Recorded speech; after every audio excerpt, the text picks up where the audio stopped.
What is making our home feel unnecessarily chaotic right now? What is something that we can cut out? What's something that we don't value as a family that is still on our plate? That's question one. That's right. Question two is, what responsibility doesn't have a clear owner?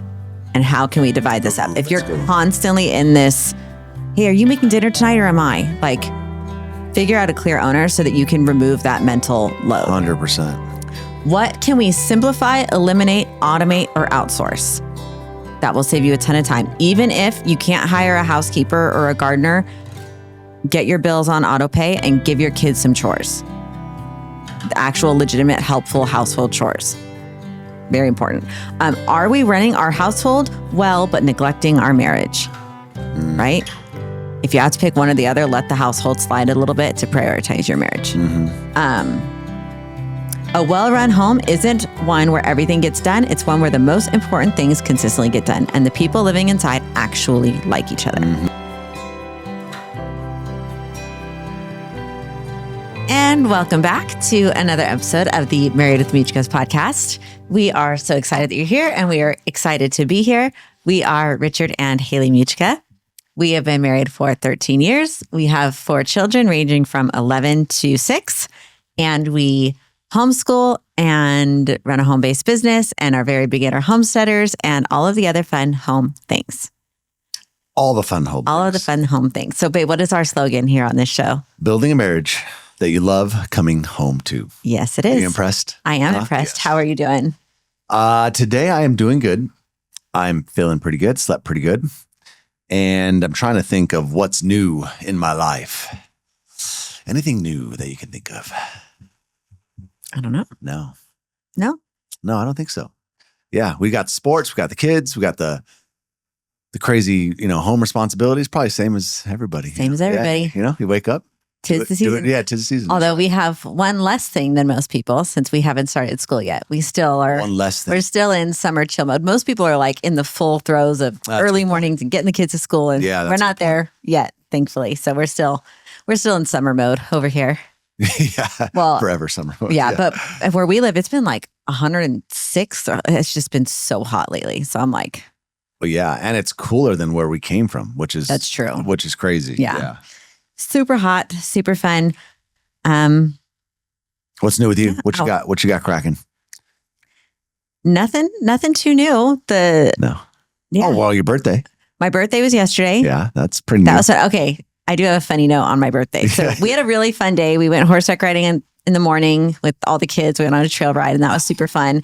And then Rich booked us a really nice reservation at a winery for lunch, and that was really good. And then the kids all had practice, which I actually really love. That would have been like, if I could have designed my perfect birthday, it would have included watching practice for my boys. Football.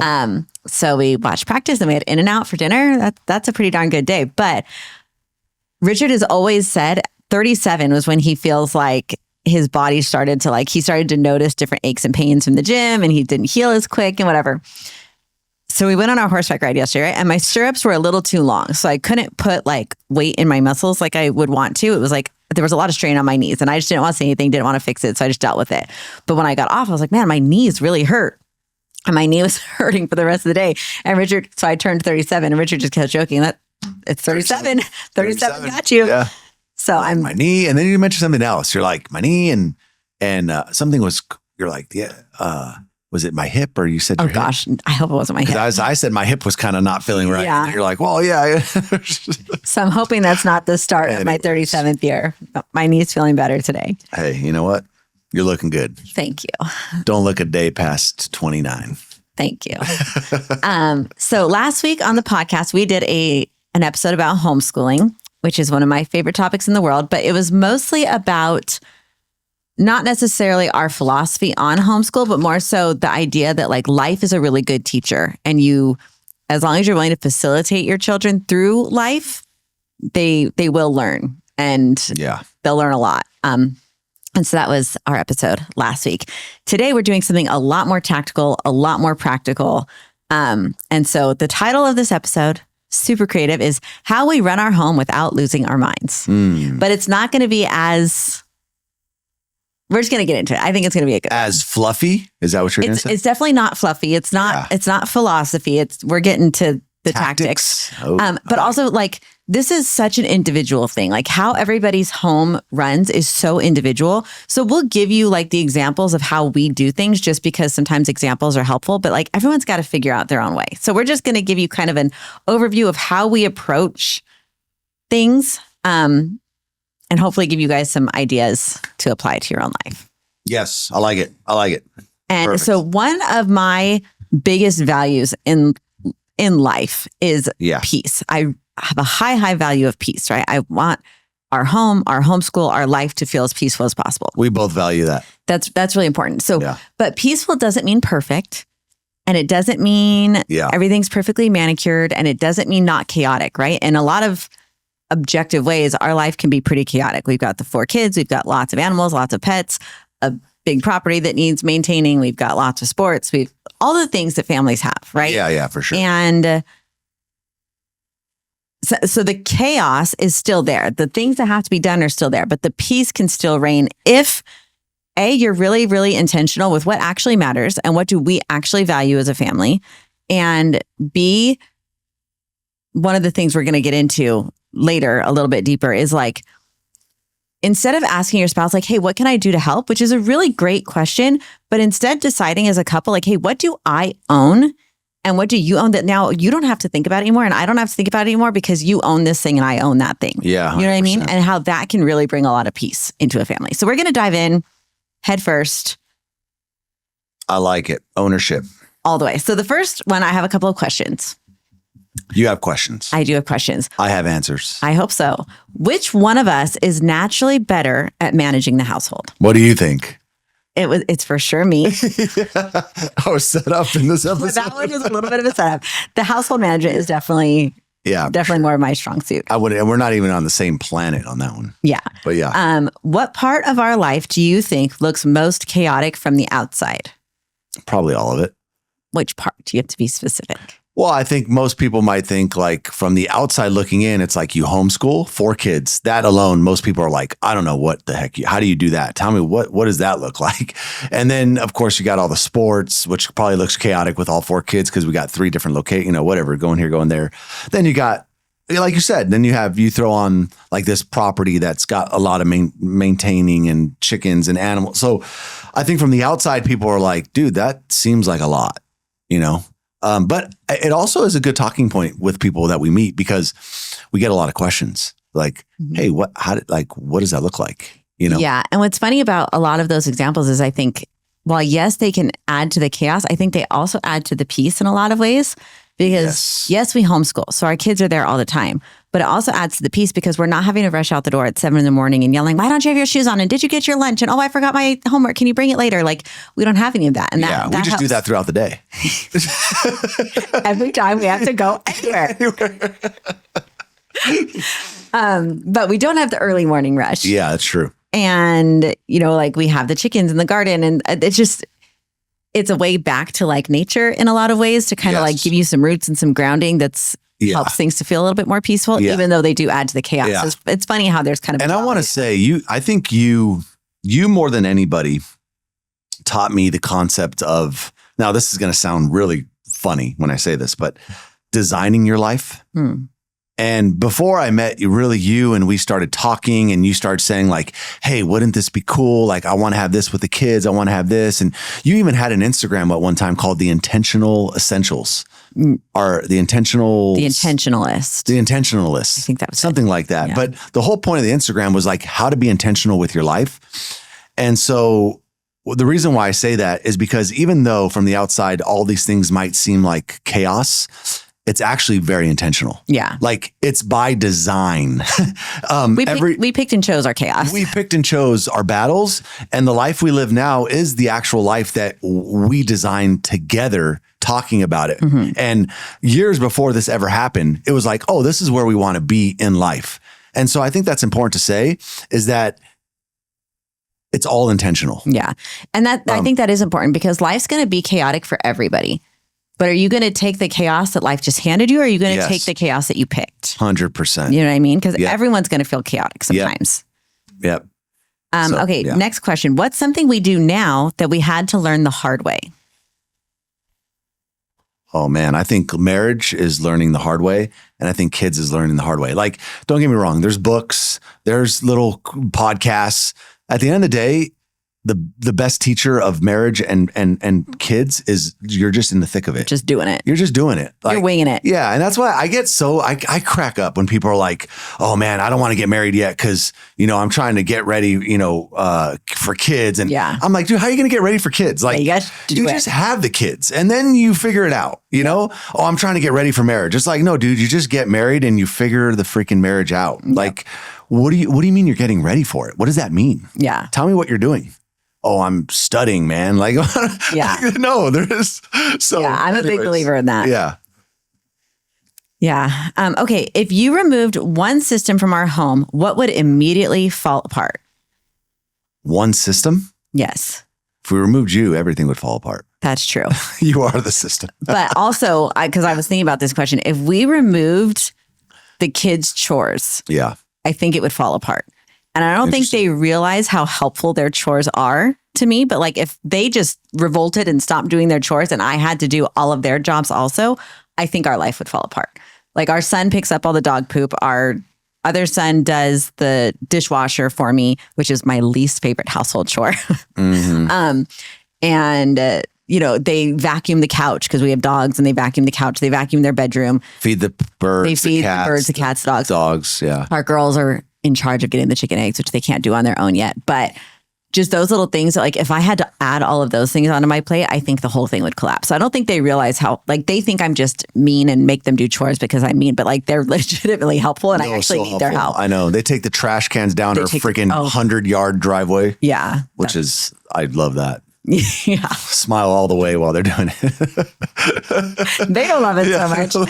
Although they have derived a system that they actually enjoy now. That's so true. They have their little e-bikes. Yes. This is not safe and I am not condoning this, but it works for our home. We should put a disclaimer on the screen. I'm not saying to go do this. But they'll double ride. So our oldest will drive the bike. Am I incriminating ourselves? Yeah. He'll ride on the back and they'll just pull the trash can up the driveway. We should get that on Instagram. Oh my gosh. It's funny. It is funny. Okay. So next section is, we hear a lot and it is like very common advice that's given is like, hey, marriage is 50-50. Yeah.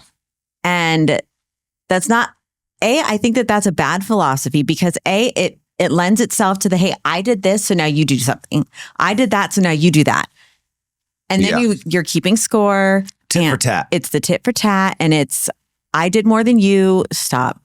Nothing. You can't say the word tit without Rich laughing. Here we go. Oh, no. I was thinking of the Office episode where he's like, tit for tit, tit for tit. He's like, no, that's not the phrase.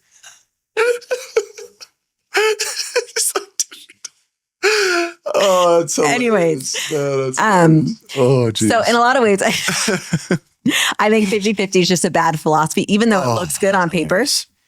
But then the other thing that is, sometimes somebody is more capable than the other. So like when it comes to laundry, I do 100%. That's not a 50-50 job. I own 100% of that. Yeah. And then you own 100% of other things. You know what I mean? So it's like, if you're trying to keep everything 50-50, it just sets you up for scorekeeping in your marriage. That's not beneficial. Yeah, 100%. So that would be kind of step one is like eliminate the 50-50. Mm-hmm. It's a mindset. More than anything, it's like eliminate the 50-50 mindset.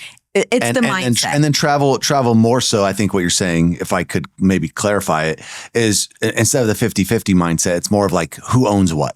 Yes, but then it's not, oh, I did this, so now it's your turn. You're looking, that's the 50-50 mindset, right? The alternative is, hey, what does our home need? And who's the best one to own it? And who owns it? Yeah. And who's the best one for that job? And then move forward. You know what I mean? Mm-hmm. So what is something in our home that you completely own? Well, I mean, the easy one is just money making. Mm-hmm. Like, that is my responsibility. Yeah. Since our first child was born, I've not brought in a penny. Yeah. And that's just what works for our family. And I knew that going into marriage, and we knew that going into marriage, like you weren't going to make money. Mm-hmm. So somebody's got to make, you know what I'm saying? So like, 100%. Like all the bills are my responsibility, all like making sure everything's paid and taken care of, managing the finances. Like, I don't even know if you've ever looked at a bill before. Mm-hmm.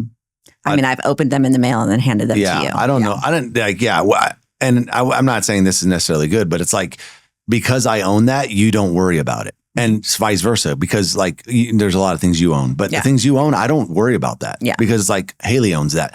Now, with that being said, just like every owner of something, sometimes you need help, you need backup, right?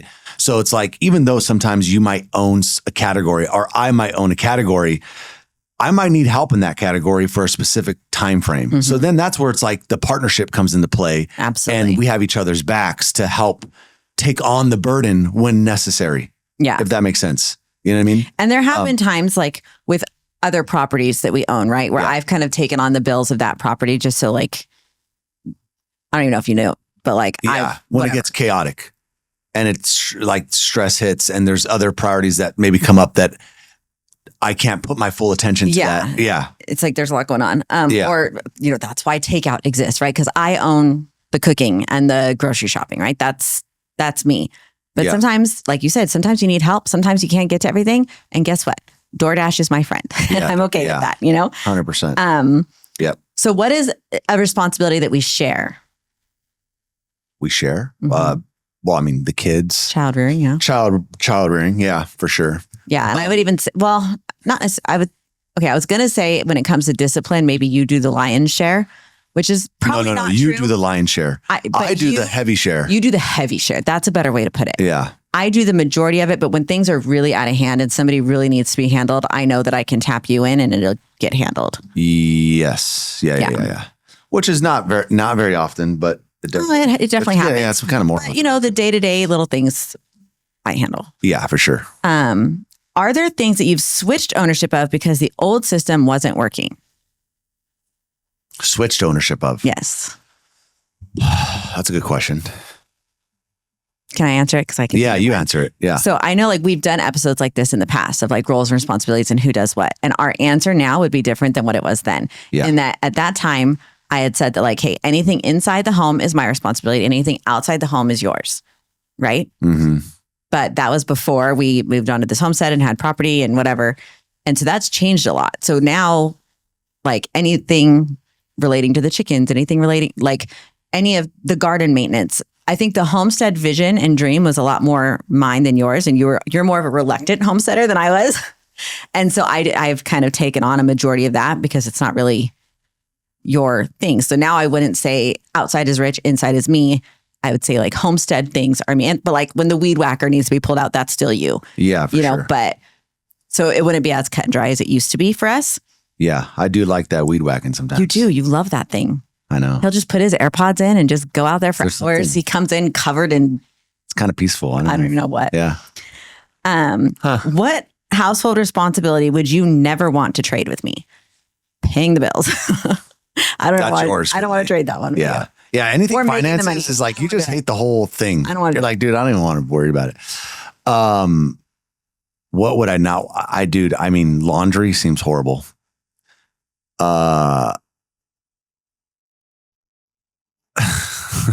Homeschooling seems tough. I mean, a lot of what you do, I wouldn't want to trade with you. Yeah. Yeah. We definitely have divided things up. But you know what, too? I also think that it also comes down to purpose. Like, I think you find a lot of value in purpose in literally doing laundry. I do. And cooking and cleaning. And the reason why I know you find a lot of value and purpose in this is because I've told you, I said, babes, let's just outsource all of it.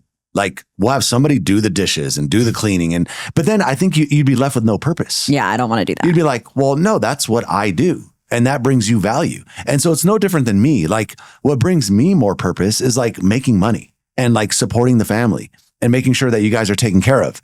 I get purpose from that. So it's like, if somebody came to me and said, oh, well, we'll just outsource that. It's like, well, then what do I become? Yeah. Like, who am I? What am I useful for? Yeah. There's a guy who used to be a mentor for you, Dan Locke. Yeah, Dan Locke. And he retired at like 26 or something. Yeah. And literally moved to like Thailand or somewhere with a beach and like sat on a beach and was like, this is gonna be the rest of my life and this is great. And he said like the first week, awesome. Yeah. Week 2, He was like, this sucks. Yeah. I'm going to go home. And guess what? He started a new company and he's working again, even though he doesn't have to. But like you said, if somebody came to you and said, here, I'm going to give you $100 million, you never have to work again. Do you really want that? As a man, probably not. Alex Ramosi had the same thing. He took a year off of working because he made so much money. Yeah. He took a year off and he said he evaluated that year and he said that was a miserable year. Yeah. He's like, it was miserable. So he's like, I'm just going to go full force working. Mm-hmm. And he's like, don't get me wrong. I have miserable days working too, but I feel a lot more useful. Yeah. And so, yeah. Yeah. And we've done episodes about that before because I think a lot of women can struggle with that. Because like you said, I find so much purpose in my home and my children that I don't relate to that. So I think a lot of women can maybe get resentful of their husbands for that drive they have and feel like, why are we not enough for you? Like, what? Yeah. But I think we just, as wives, we have to understand that our husbands are just built different. Like they're just different. And it's not bad. It's not sinful. It's not evil. It's actually a really beautiful, good thing. Yes. But that's not the point today. Yeah. Yeah. Sure. Okay. So the next point that we kind of touched on, but I think it's really one of the big keys in this is that ownership is better than helping. And so really sitting down and figuring out who is the best person for this task and let them own that. So then when you own it, you can ask for help if you have to, but you know that you have to ask for help. Nobody's coming to save you without you asking. You know what I mean? Because you own that. And so one of the easiest ways to do this, I think, is there's a deck of cards that you can literally buy on Amazon. It's called Fair Play. And it literally is like a deck of cards with every household chore and task you could imagine. And you can literally just go through and like divide them up and be like, hey, this is you, this is me. And that can be a really helpful way for couples to do it if they're kind of struggling with this. But I think that's really, really important is ownership. Mm-hmm. Yeah. Yeah. So I think we've kind of touched on that a lot, but I think it's really important. But it's also something, again, I think just going back to that whole ownership idea, it's also intentional. Mm-hmm. You know what I mean? So like I'm not saying everybody has to do this, but we do it more traditional, right? Like very traditional values.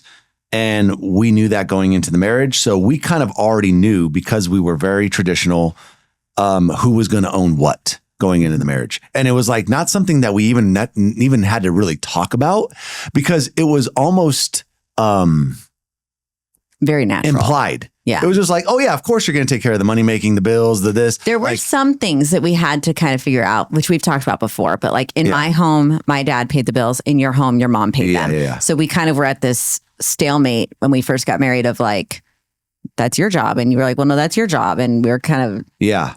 So I think where I'm going with that is that it was the meeting of the expectations. The expectations were kind of set and we kind of knew each other. Like we understood what we expected from each other going into marriage. And I think that's very important because if you go into marriage without the proper expectations, then you're like, wait a minute, I'm in something that I didn't think it was going to be like this. You know what I mean? And now you have to have the conversations and realign your expectations, realign the ownerships in the household. And some people might be in that stage right now listening to this, where it's just like, dude, we're way off the ball here. Like, I don't know who owns what. We're all convoluted. We're 50-50 on things. I'm doing this. And then because you do this, I feel like I have to do that. So like some people watching this might have to literally go back to the foundation of the marriage and literally reset the foundation. Yeah. Well, I think I love that word intentional so much because I think if we're not careful, we can let outside influence dictate what we expect or what we care about. You know what I mean? Yeah. If it's, oh, well, Sally's husband does the laundry and you don't, like why, whatever. Or you can have all these expectations that you didn't even put in your own mind. Where if you sat down and thought about it and decided like, hey, our values are more traditional and I'm going to do the laundry and I don't really care what Sally's husband does. You know what I mean?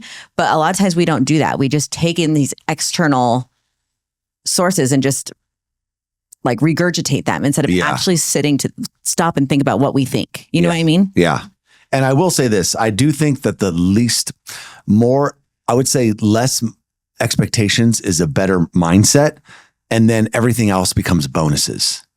If that makes sense. Because when it's a bonus, you appreciate it so much more. You know what I mean? Like, for example, if my expectation is to be with my husband and spend, 5 hours of quality time a day with them, that's a really high expectation that you might set yourself up for failure, right? But it's like, if your expectation is like, dude, I just want 20 minutes of quality time with my husband per day, anything after that is now a bonus. Yeah. It's like, dude, I got to spend 2 hours with my husband today. This is awesome, And I think that mindset of like lower the amount of expectations and then add bonuses in. And if I look at it like that, I'm like, dude, makes life a lot more gratifying. Yeah. Yeah. Okay. So the next step here is find out what actually matters to your family and actually think about it, right? So that's kind of what we were just talking about. But, for our family, a home cooked meal majority of the nights is really important. So like that's something we're going to make time for. Is a clean kitchen before bed. I would love that. That is, it doesn't always the funny part about that is the home cooked meal part is more of your thing. Like I would be fine going out to eat every night. So me personally, I would. Yeah. But for you really, again, I think you find purpose and enjoyment and you're like, I want to have a home cooked meal where we all sit around the home table and we eat a home cooked meal. Well, and I mean, the research is really, really clear on the value of sitting and having dinner as a family. No, I'm not saying that I don't think we should have dinner every night together. I think always have dinner together, but I'd be fine doing it at a restaurant or at a wherever. I do feel a lot of like the responsibility of the nutrition of our family. Yeah. Like I do feel a lot of, so whatever, that's something that's important to me. But a clean kitchen before bed, as nice as it would be, I think my sleep is a higher priority. So like, I'm not going to keep myself up late. Yeah. And be tired in the morning because I was cleaning the kitchen. I'll just get to it tomorrow. You know what I mean? Whereas someone else might feel differently. So you got to figure out what your priorities are. Sports is a big priority to us. Church is a big priority to us. Homeschooling is a huge priority. Date night is a priority. So like figuring out what are your priorities and how are you going to do them, not what everyone else says your priorities should be. And then construct your family around that. Yeah. Well, we just heard of a family and I thought this was kind of cool. They have a bunch of boys and they were doing in organized sports, but they realized looking at the situation, they're like, you know what? This whole sports thing is kind of getting out of control to us. Mm-hmm. Like, don't get me wrong. We love sports, but like every night we're like not eating as a family anymore. They were 7 days a week. They were going 7 days a week. All different places. And they literally took a step back. They said, hey, what are the priorities as a family?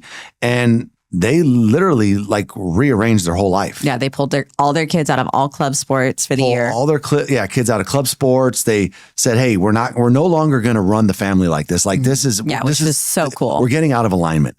And that's very hard to do. Mm-hmm. Like it's a cool story. To have the self-awareness to have the self-awareness and to really say, "Whoa, put the brakes here and redesign your life." That's cool. Like that's a cool story to me. Super cool. Yeah.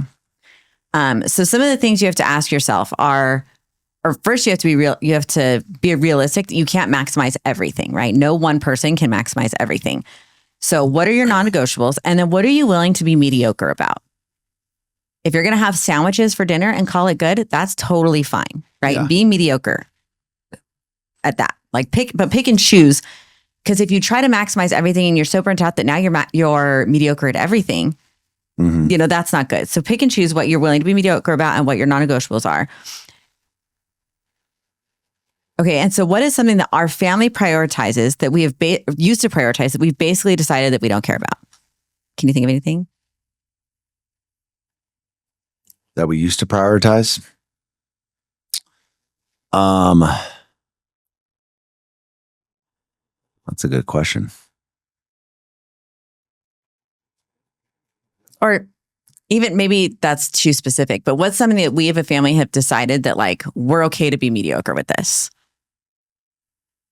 I think anything that doesn't, a lot of things. I mean, I don't know. I mean, I think the other question is probably more important. Like everything besides our priorities is mediocre. So like, for example, health and fitness, we take that seriously, like very serious. Homeschooling, like we take that very seriously. The kids and correction, character development, very seriously. Like, discipline and discipline in the sense of like making sure that we're consistent people. We take that very seriously. Faith, seriously. Like outside of that, everything else is probably going to be mediocre. Yeah. I It's just like- have had to come to the conclusion, like if you walk into my mother-in-law or my sister-in-law's homes, they're pristine, they are perfect, they're gorgeous. And Yeah. I've just had to come to the realization that me personally, I cannot uphold that level of, Yeah. I just can't do it without making myself nuts and my family nuts. I can't do it. So I've really had to let that go, which was very, very hard for me because I did feel this like, not ever from you, but I did feel this like expectation that like, well, this is what he's used to. And this is like, if my mother-in-law comes over, this is what she's going to expect. Not that she's ever put that on me, but I've felt that. Yes. Yeah. And I've really had to just let that go of like, look, Yeah. Like I would say we're very mediocre friends. Like, very true. like very mediocre. Like, but friends to us is not, I hate to say it, but it's not that much. It's not that big of a priority. Mm-hmm. Like over everything else. Like there's all these things in life. Like, what are you going to put time into? Like very mediocre Yeah, friends. that's lower on the list. It's just lower on the list. And that's what I tell people is like, you've got to have a priority list that you can go back and reference when things are at odds with each other. Right. Yeah. So if you have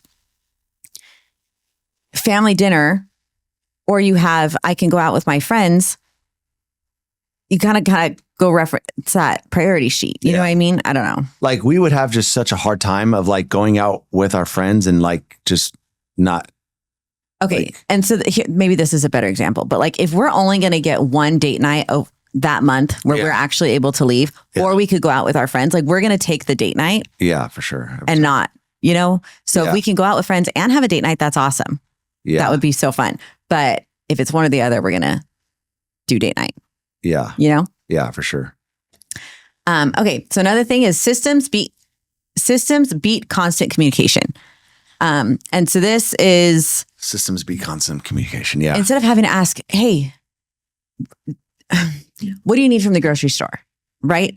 Instead, you can have a list of, hey, when you finish the bananas, can you just add bananas to the list so that I know that when I go to the grocery store, I have to get them. So I'm not having to ask you every time, like, hey, what do you need? Which that's not a system we've implemented, but I think that'd be a good one. Yeah. We have the Skylight calendar, which is game changer. So We like do use that a lot. us, the kids, we can all go reference the schedule. So I'm not having to ask, hey, what time is your practice tonight?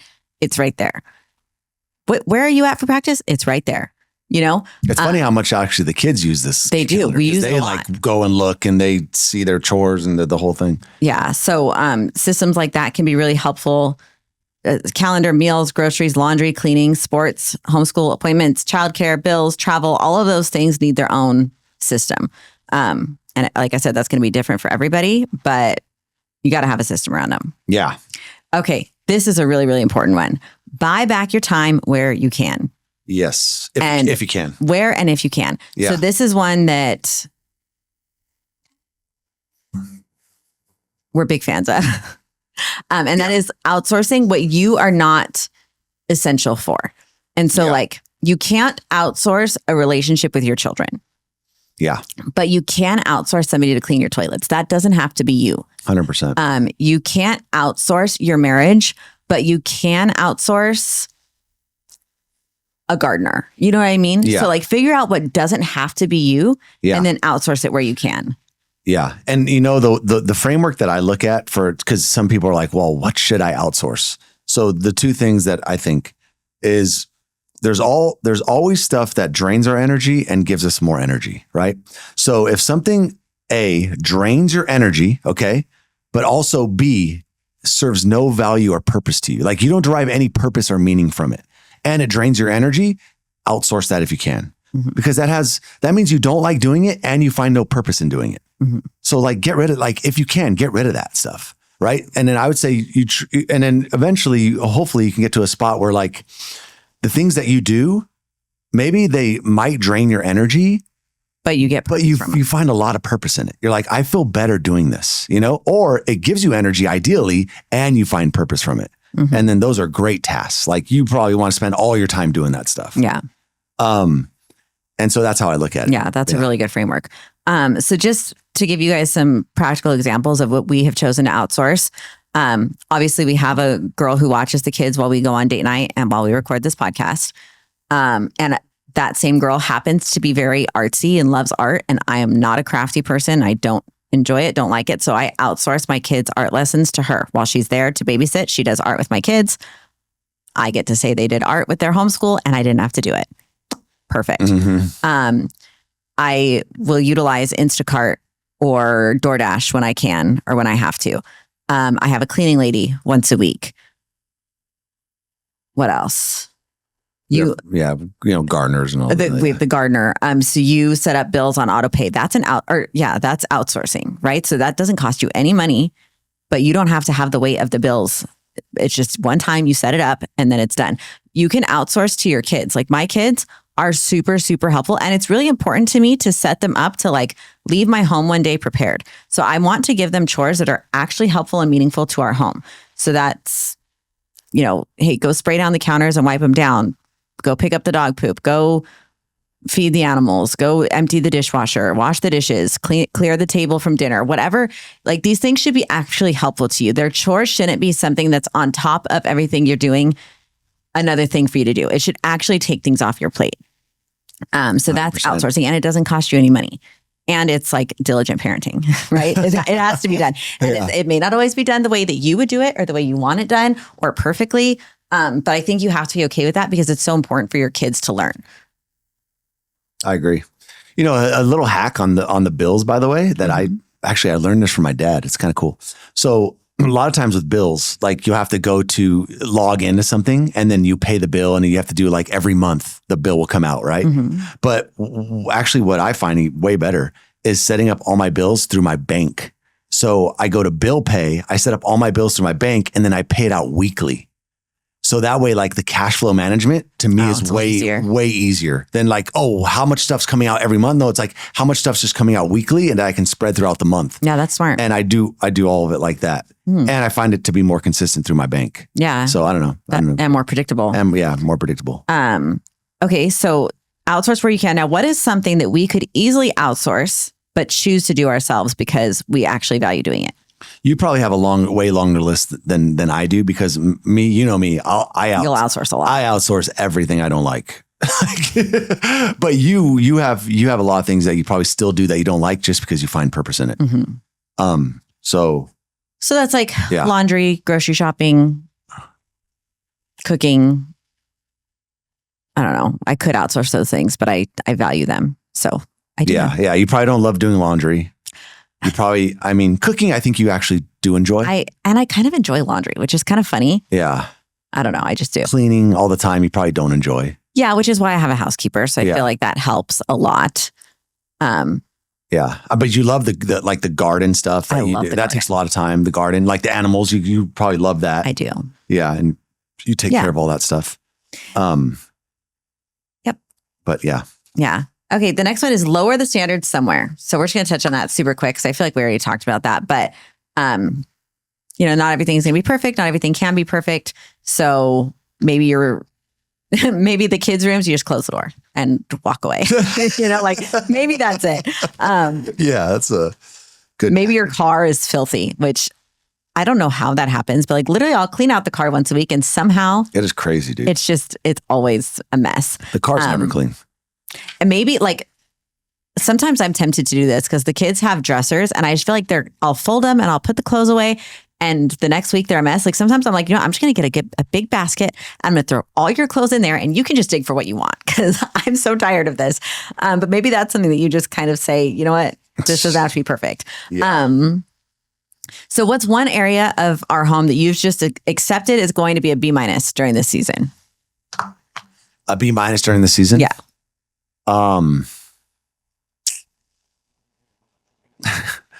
I would say sleep is kind of one. Yeah, that's a big one for you. Yeah. It's kind of a B- sleep season. Just because like we get home late and then by the time we eat and this and that, it's like, I really like going to bed at like around 10 p.m. But we're not even home till 10 Yeah, p.m. usually now. we're not even home and then we have to, so I don't get to bed till 11:30 midnight. And then and then I like to get up early. So sleep is kind of a B-. Yeah. But I'm sure there's other things too. Yeah. Well, for me, I would say our house is just not as clean as I would like it to be. But we've got dogs all over the place, and we have a golden retriever who likes to jump in the pool and then run in the house.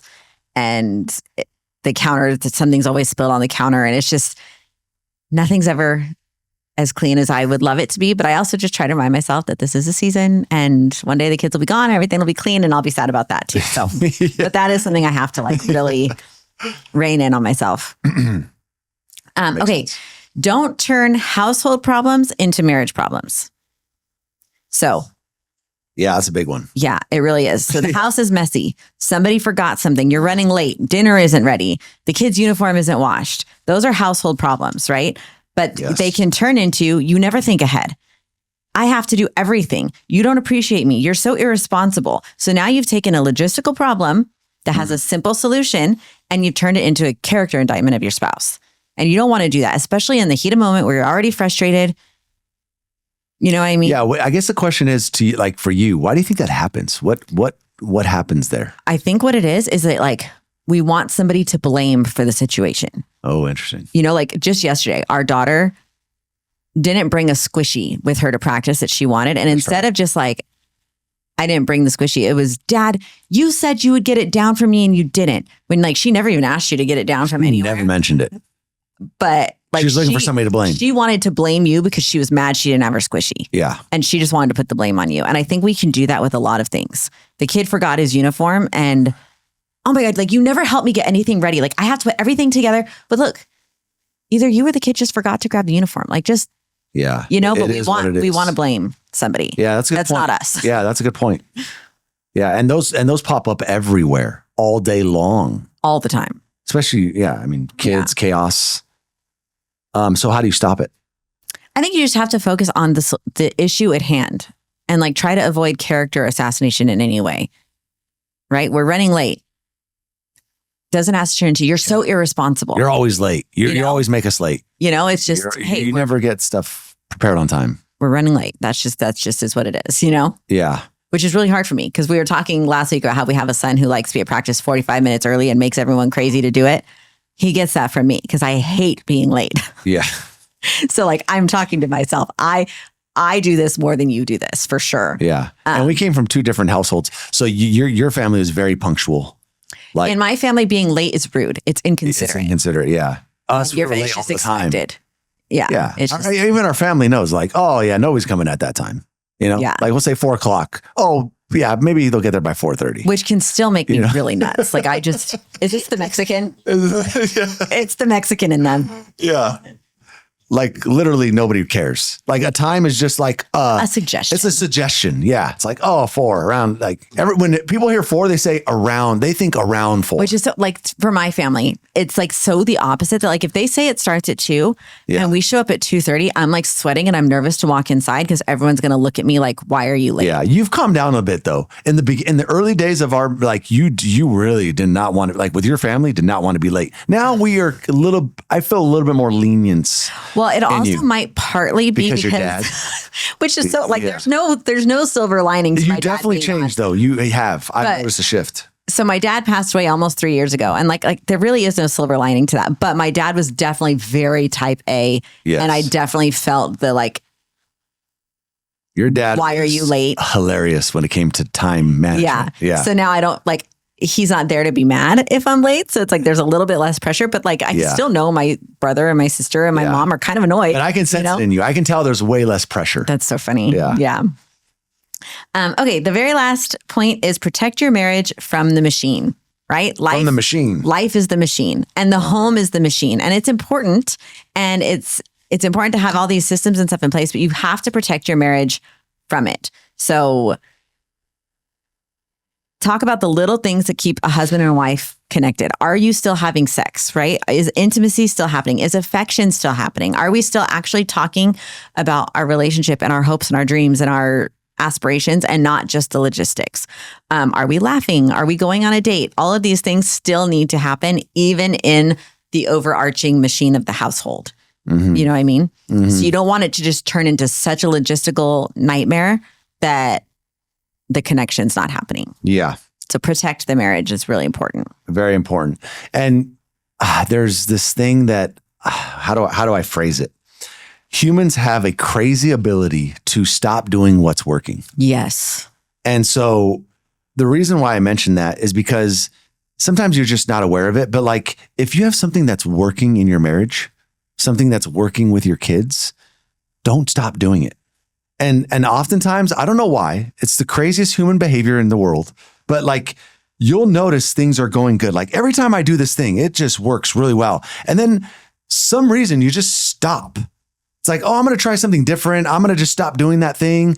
And then you're like back to square one. Yeah. And I do this over and over like we all do. It's weird.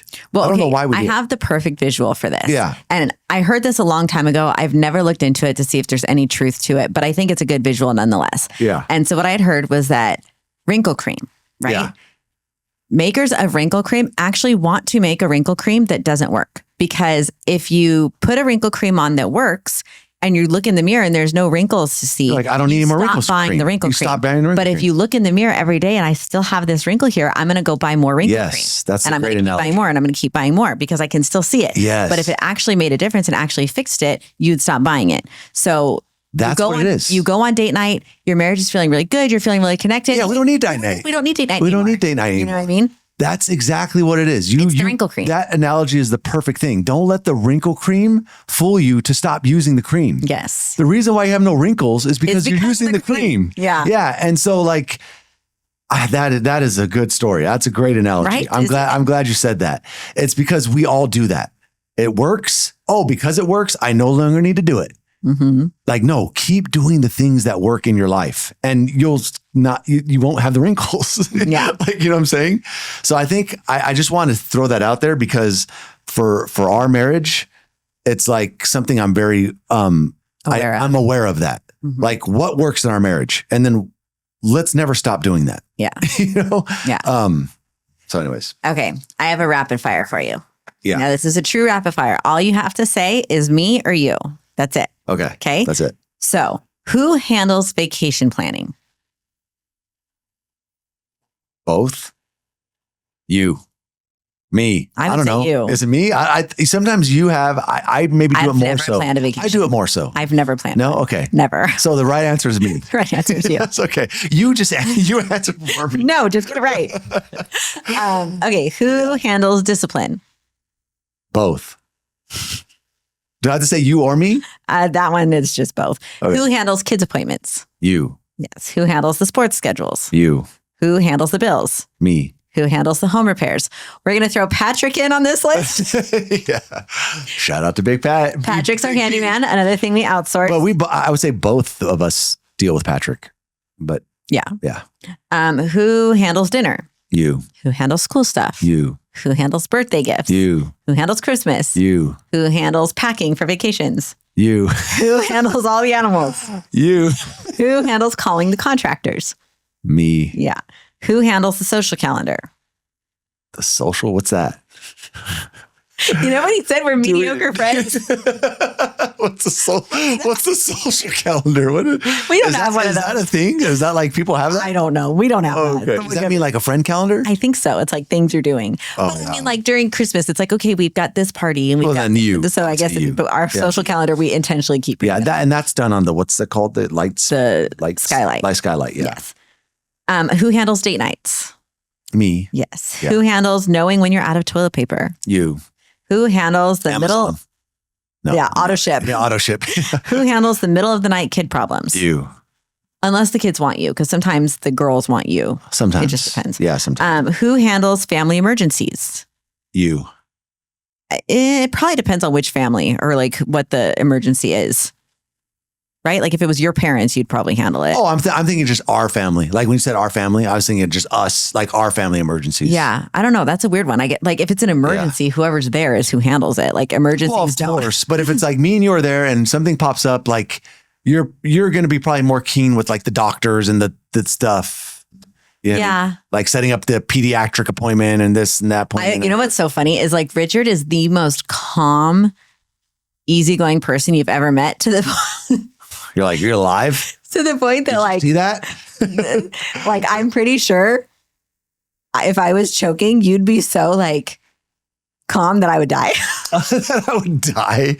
Like No, I would say I was calm in a good way, not a bad way. yes. Like I will do something about it, but it's just like I'm not going to get all frantic and like. You don't get frantic. Yeah. Like, okay, when we were in Italy, I had this episode. I don't know what happened, but I had this episode with my throat. Like I had this like spasm in my throat and I seriously couldn't breathe. Like we had just gone to the Coliseum. It was super dusty. We got back to the hotel room and I literally felt like I was going to die.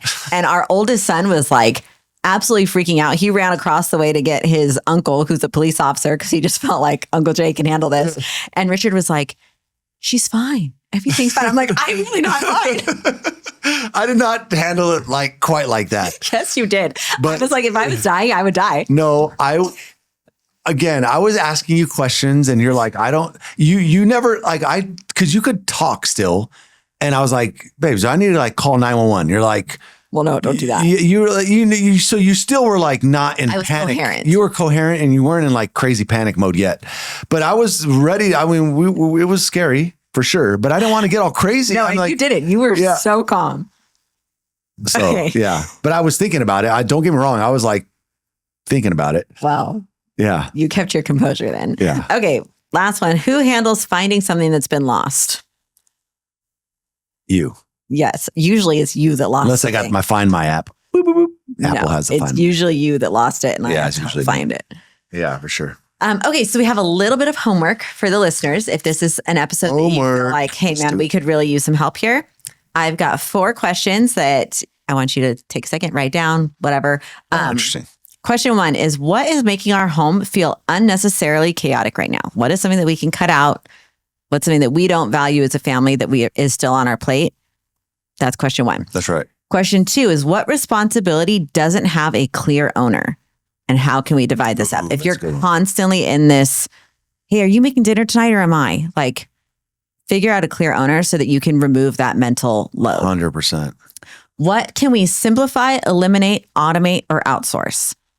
That will save you a ton of time. Even if you can't hire a housekeeper or a gardener, get your bills on auto pay and give your kids some chores. The actual legitimate, helpful household chores. Very important. Are we running our household well, but neglecting our marriage? Right? If you have to pick one or the other, let the household slide a little bit to prioritize your marriage. Mm-hmm. A well-run home isn't one where everything gets done. It's one where the most important things consistently get done. And the people living inside actually like each other. Mm-hmm. So I think that's super important. I think it was a very tactical, practical, hopefully helpful episode. Very, very much. So as we kind of wrap up, we're going to give you guys 30 seconds or so. If you're watching live with us and have any questions and want to throw them in the comments, go ahead and do that. Otherwise, do you want to finish up the businessy things? The businessy things. Well, hey, thanks guys. We appreciate it. If you're listening to the podcast, that's awesome. Probably the best way that you can help us grow this bad boy, if you enjoy the podcast, is to share it with another couple that has a marriage, that wants to grow their marriage, because if you like it, odds are somebody else will like it as well. So that would help us out, guys. Have a great day. And of course, if you're looking to grow your marriage, we have some resources down below to help your marriage thrive, some paid, some free. And we hope that you get a lot of value out of the podcast. Yes, sir. Yeah, all right, buddy. Thank you, baby. All right. Love you. See ya. Bye.